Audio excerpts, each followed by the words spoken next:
ದುರ್ಗಾ ಪರಮೇಶ್ವರಿ ಅಮ್ಮನವರ ಜಾತ್ರಾ ಮಹೋತ್ಸವವು ಕೇವಲ ಧಾರ್ಮಿಕ ಆಚರಣೆ ಮಾತ್ರವಲ್ಲ, ನಮ್ಮ ಸಂಸ್ಕೃತಿ ಮತ್ತು ಪರಂಪರೆಯ ಪ್ರತಿಬಿಂಬವಾಗಿದೆ. ಇಂತಹ ಜಾತ್ರೆಗಳು ಸಮಾಜವನ್ನು ಒಂದೇ ವೇದಿಕೆಯಲ್ಲಿ ಸೇರಿಸುವ ಶಕ್ತಿಯನ್ನು ಹೊಂದಿವೆ ಎಂದು ಮಾಜಿ ಶಾಸಕ ಡಾಕ್ಟರ್ ವಿಶ್ವನಾಥ್ ಪಾಟೀಲ್ ಹೇಳಿದರು.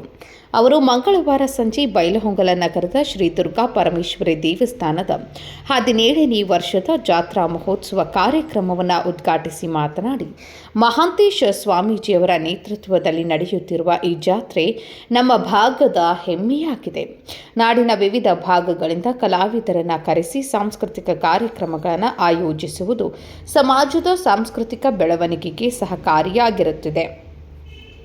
ಇಂತಹ ಕಾರ್ಯಕ್ರಮಗಳು ಜನರಲ್ಲಿ ಒಗ್ಗಟ್ಟು, ಭಕ್ತಿ ಮತ್ತು ಸಾಂಸ್ಕೃತಿಕ ಅರಿವು ಹೆಚ್ಚಿಸುತ್ತವೆ ಎಂದರು. ಯುವ ಕಾಂಗ್ರೆಸ್ ಮುಖಂಡರಾದಂತಹ ರಾಹುಲ್ ಜಾರಕಿಹೊಳಿ ಮತ್ತು ಸರ್ವೋತ್ತಮ್ ಜಾರಕಿಹೊಳಿ, ಅರುಣ್ ಐಹೊಳೆ ಅವರು ಪುಸ್ತಕವನ್ನು ಬಿಡುಗಡೆ ಮಾಡಿ ಮಾತನಾಡಿದರು. ಮುರುಗೋಡದ ನೀಲಕಂಠ ಮಹಾಸ್ವಾಮೀಜಿ ದಿವ್ಯ ಸಾನ್ನಿಧ್ಯ ವಹಿಸಿದ್ರು. ಜೊತೆಗೆ ರುದ್ರಾಕ್ಷಿ ಮಠದ ಬಸವಲಿಂಗ ಸ್ವಾಮೀಜಿ, ಅಂಕಲಿಮಠ, ವಂಶಾಳ, ತೊಂಡಿಕಟ್ಟಿ ಹಾಗೂ ಹುಣಸಿಕಟ್ಟಿ ಮಠಗಳ ಪರಮ ಪೂಜ್ಯರು ಉಪಸ್ಥಿತರಿದ್ದು ಕಾರ್ಯಕ್ರಮಕ್ಕೆ ಆಧ್ಯಾತ್ಮಿಕ ಮೆರುಗು ನೀಡಿದರು.